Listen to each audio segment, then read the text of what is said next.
Oke, baik. Assalamualaikum warahmatullahi wabarakatuh. Lalu perkenalkan nama saya Rian Rahmadan dengan NPM 24782093. Oke, pada kali ini saya akan melanjutkan praktikum hands-on di lab session 5 yaitu tentang data venture thinking atau topiknya yaitu data understanding dan venture exploration.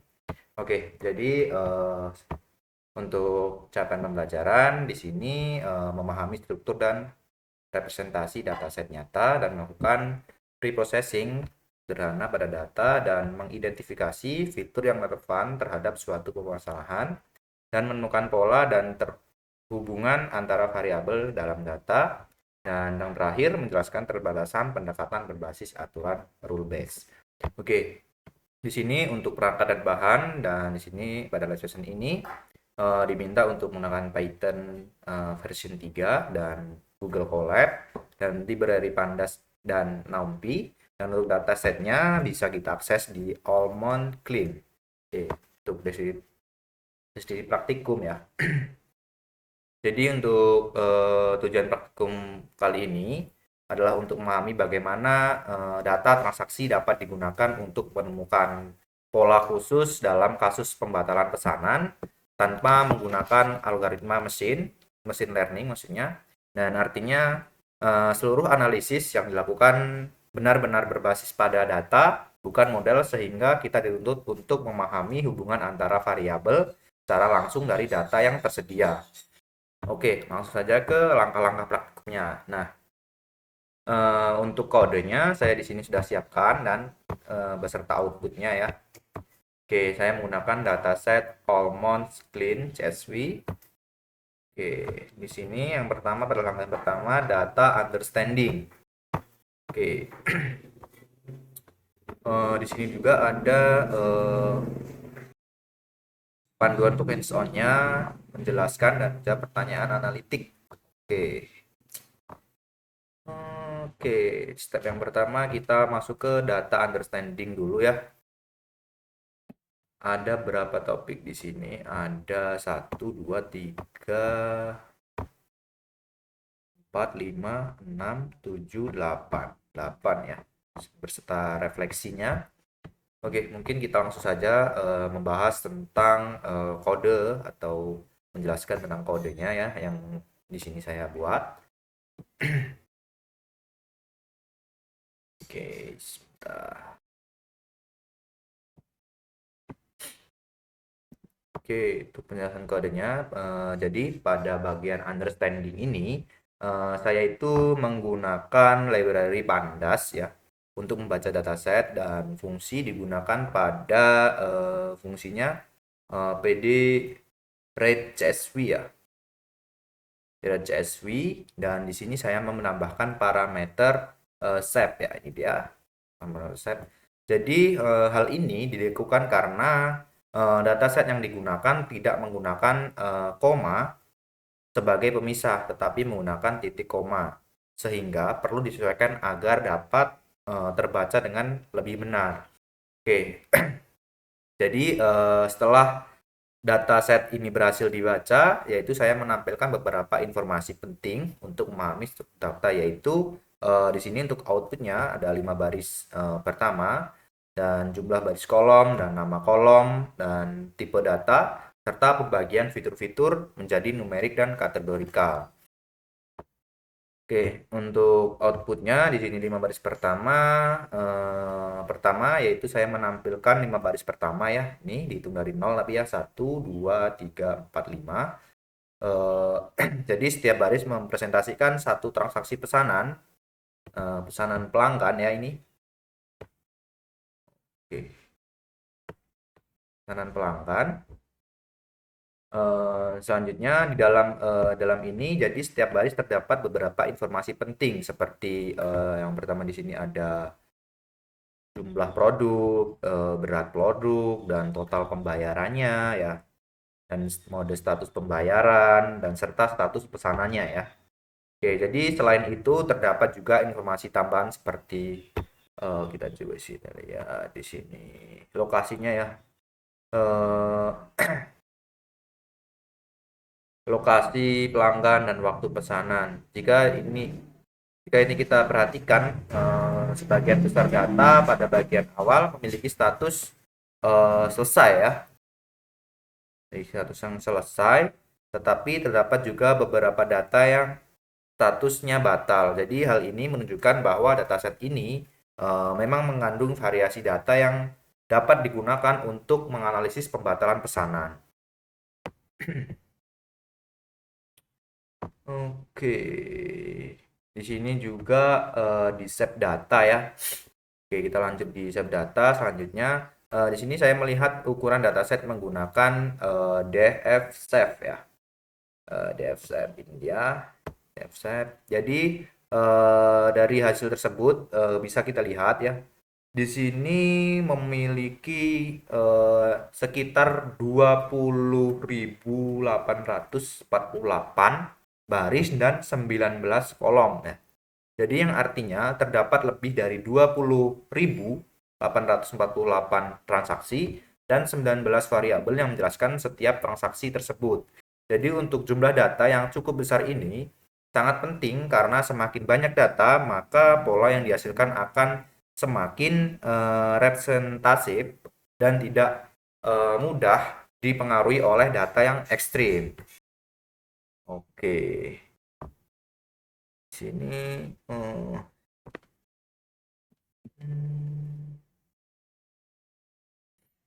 oke, mungkin penjelasan dari data understanding itu saja ya. Oke, sekarang kita lanjut ke data pre-processing ya.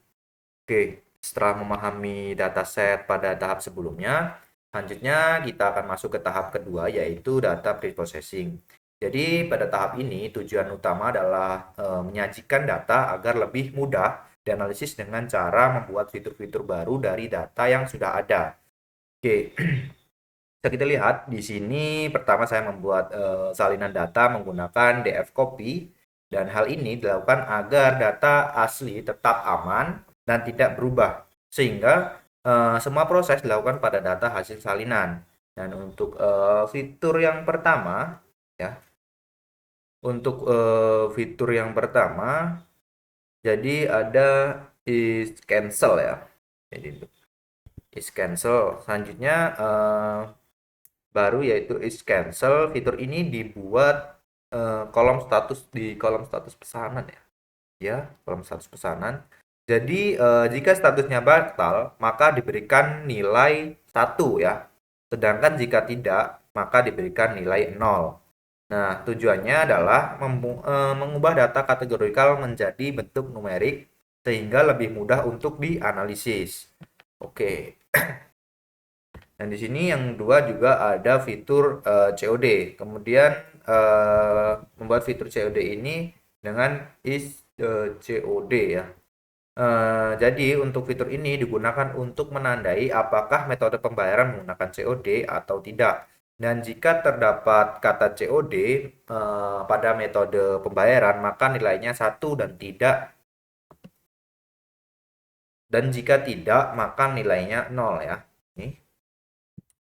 Oke, selanjutnya jadi untuk hal ini membantu dalam membedakan transaksi berdasarkan metode pembayaran. Oke. Yang ketiga yaitu ada melakukan ekstraksi waktu ya. Ini untuk waktu pesanan. Jadi menjadi kolom tersebut diubah terlebih dahulu menjadi format date time ya. Kemudian diambil bagian jamnya menggunakan DT hour ya. Ya, DT hour. Dan hasilnya disimpan dalam kolom baru yang bernama hour ya. Dan kemudian fitur ini digunakan untuk melihat pola transaksi berdasarkan waktu. Oke. Oke, di sini juga selain itu saya membuat fitur tambahan berdasarkan analisis ya. Di sini saya membuat dengan fitur AFG price per item. Nah, jadi yaitu rata-rata harga per produk. Didapat dari total pembayaran dibagi jumlah produk. Jadi kedua shipping ratio ini juga yaitu perbandingan antara ongkos kirim dan total pembayaran. Jadi untuk fitur ini penting untuk melihat seberapa besar pengaruh ongkir terhadap total biayanya. Oke, oke ini untuk outputnya ya atau hasilnya. Nah, jadi untuk bagian output ini ditampilkan beberapa kolom yang telah diproses yaitu yang pertama untuk status pesanan, is cancel dan metode pembayaran, COD dan hold ya. Dari data tersebut bisa kita lihat ya status selesai memiliki nilai is cancel atau sama dengan 0 dan data batal ya memiliki nilai is cancel 1 ya ini dia. Dan selain itu untuk metode pembayaran COD berhasil ditangani dengan nilai 1 pada kolom is COD. Kemudian kolom hold juga berhasil menampilkan jam transaksi dalam bentuk seperti ini ya jamnya 0,0101. Nah, hal ini menunjukkan bahwa proses processing telah berhasil dilakukan dengan baik. Oke, kita lanjut ke step selanjutnya. Oke, lanjut. Di sini, jadi pada bagian ini setelah melakukan pre-processing dan membuat fitur-fitur baru, selanjutnya saya akan masuk ke tahap feature exploration. Ya, oke. Jadi pada bagian ini saya menggunakan fungsi yaitu group by ya, group by untuk mengelompokkan data berdasarkan fitur tertentu, kemudian menghitung rata-rata dari nilai is cancel. Nilai rata-rata ini menunjukkan tingkat pembatalan pada masing-masing kelompok ya. Oke. Di sini juga ada COD versus cancel. Jadi yang pertama menganalisis hubungan antara metode pembayaran yaitu COD dan non COD karena pembatalan pesanan. Jadi untuk hasil ini terlihat bahwa nilai rata-ratanya mana sih? Nilai rata-ratanya itu sekitar 0,13 atau sekitar 13% ya. Perbedaan antara COD dan non-COD tidak terlalu besar sehingga dapat disimpulkan bahwa metode pembayaran tidak memiliki pengaruh yang signifikan terhadap pembatalan pesanan. Dan untuk ongkir versus cancel, yaitu saya membuat kategori ongkir menjadi dua, yaitu murah dan mahal berdasarkan nilai ongkir. Jika ongkir kurang dari 10.000, maka dikategorikan murah dan jika lebih jauh dan lebih dari itu kategorikan mahal. Oke, dari kita bisa lihat di sini dari hasil ini terlihat bahwa ongkir mahal itu memiliki pembatalan yang lebih tinggi dan ongkir murah memiliki tingkat pembatalan yang lebih rendah. Jadi hal ini menunjukkan bahwa ongkos kirim merupakan faktor yang cukup berpengaruh terhadap pembatalan pesanan. Oke, kita lanjut ke step yang keempat, yaitu menganalisis pola. Oke, uh,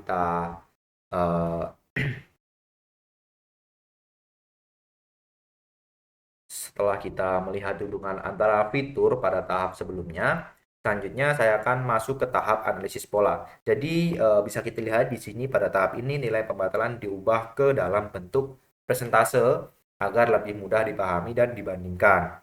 Oke, jadi untuk kodenya di sini pada bagian ini saya mengalihkan hasil rata-rata is cancel dengan 100 ya. Dengan 100 yaitu sehingga hasil menjadi presentase. Dengan cara ini kita bisa langsung melihat berapa persen pembatalan pada setiap kategorinya. Oke. Nah, di sini ada COD dan non COD. Jadi untuk non COD memiliki tingkat pembatalan sekitar 13,81% ya. Ini bisa dilihat 13,81% untuk non COD dan untuk COD-nya sekitar 13.038 atau 13,38%. Oke. Jadi perbedaan antara kedua sangat kecil, hanya beberapa setengah persen. Jadi hal ini menunjukkan bahwa metode pembayaran tidak memiliki pengaruh yang signifikan terhadap pembatalan pesanan. Dan juga di sini untuk ongkir versus cancel. Dan untuk ongkir versus cancel di sini selanjutnya pada ongkos kirim terlihat ya bahwa ini ongkir mahal memiliki pembatalan dengan sekitar 15,90% dan untuk yang murah sekitar 10,10%. Jadi perbedaannya cukup besar, sekitar 5%. Jadi hal ini menunjukkan bahwa ongkos kirim merupakan faktor yang cukup kuat dalam mempengaruhi pembatalan pesanan. Jadi semakin mahal ongkir, semakin besar kemungkinan pesanan dibatalkan.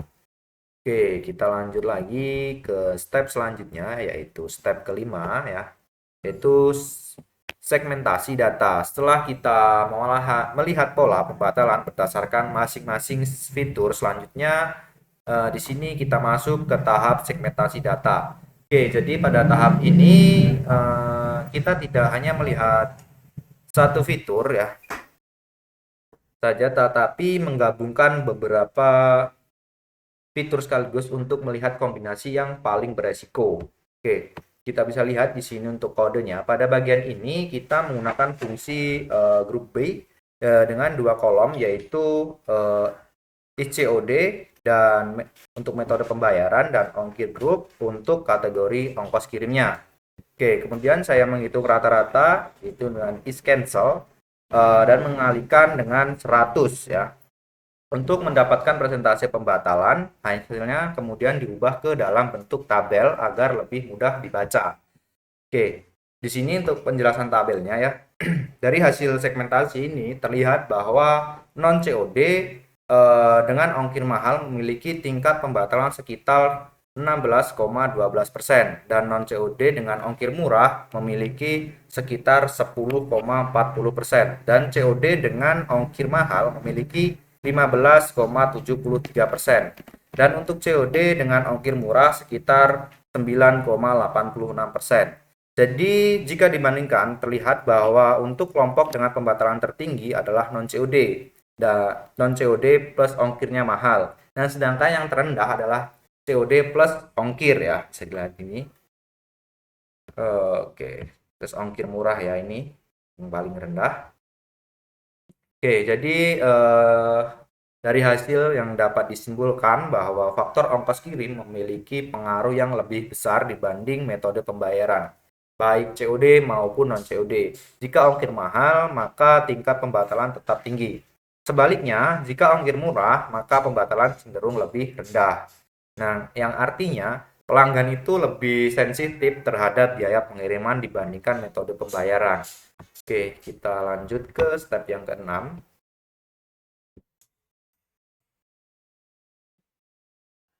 Oke, setelah tadi kita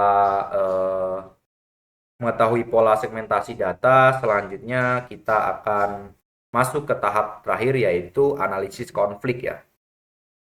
Oke. Oke, jadi pada tahap ini kita mencoba mencari data sesuai dengan pola yang umum serta data yang bertentangan dengan pola tersebut. Oke, jadi untuk penjelasan kode pada bagian ini saya melakukan filtering data berdasarkan kondisi tertentu. Yang pertama yaitu saya mencari data yang kondisi yang pertama ongkirnya mahal dan kedua status pemesanan dibatalkan. Kemudian saya juga mencari data dengan kondisi ongkir yang mahal, tetapi status pesanan tidak dibatalkan. Jadi tujuannya adalah untuk melihat apakah semua data mengikuti pola yang sama atau tidak. Oke, ini untuk outputnya ya.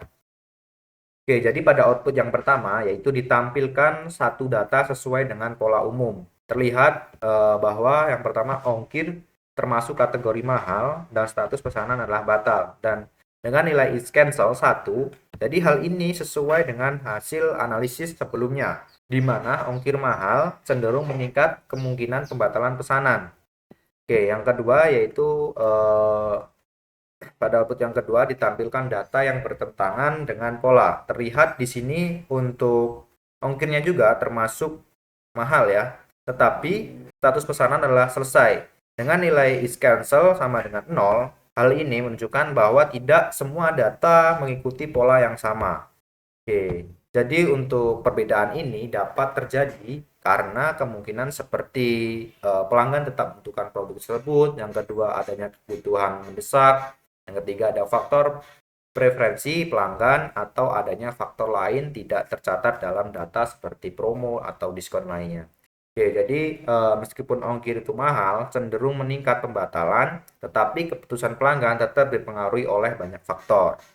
Oke, untuk penjelasan kodenya sudah ya. Oke, mungkin kita lanjut ke refleksi. Jadi jika dilihat dari hasil analisis sebelumnya, sebenarnya beberapa pola dalam data memang bisa dijelaskan dengan aturan sederhana, yaitu dengan contoh kita melihat bahwa ongkir mahal cenderung memiliki tingkat pembatalan yang lebih tinggi, namun pola tersebut tidak selalu berlaku untuk semua data. Dan untuk pertanyaan B, aturan tersebut mulai gagal ketika kita menemukan data yang tidak sesuai dengan pola. Contohnya pada analisis konflik terdapat pesanan dengan ongkir yang mahal tetapi tetap tidak dibatalkan. Oke, kita lanjut ke step selanjutnya yaitu step yang ke-8. Oke, setelah kita melakukan refleksi terhadap hasil analisis, selanjutnya kita akan masuk ke tahap terakhir yaitu eksplorasi lanjutan. Jadi pada tahap ini pernyataan adalah jika variabel target dihilangkan, bagaimana cara kita mengelompokkan data tersebut. Jadi jika variabel target itu status pesanan dihilangkan, maka kita tidak lagi mengetahui mana data yang dibatalkan dan mana yang tidak. Sehingga pendekatan yang dapat digunakan adalah mengelompokkan data berdasarkan keamanan fitur. Contohnya ini yang pertama, metode pembayaran, ongkos kirim, jumlah produk, dan serta waktu transaksi. Jadi data dapat dikelompokkan berdasarkan kemiripan karakteristik tersebut sehingga terbentuk beberapa kelompok pelanggan dengan pola yang serupa. Oke, mungkin ini saja yang dapat saya sampaikan dari penjelasan kali ini untuk praktikum session 5 ini. Oke. Oke, kita sudah menjelaskan, menunjukkan dan menjawab langkah demi langkah untuk praktikumnya. Oke, apabila ada kesalahan, saya mohon maaf. Saya akhiri. Assalamualaikum warahmatullahi wabarakatuh.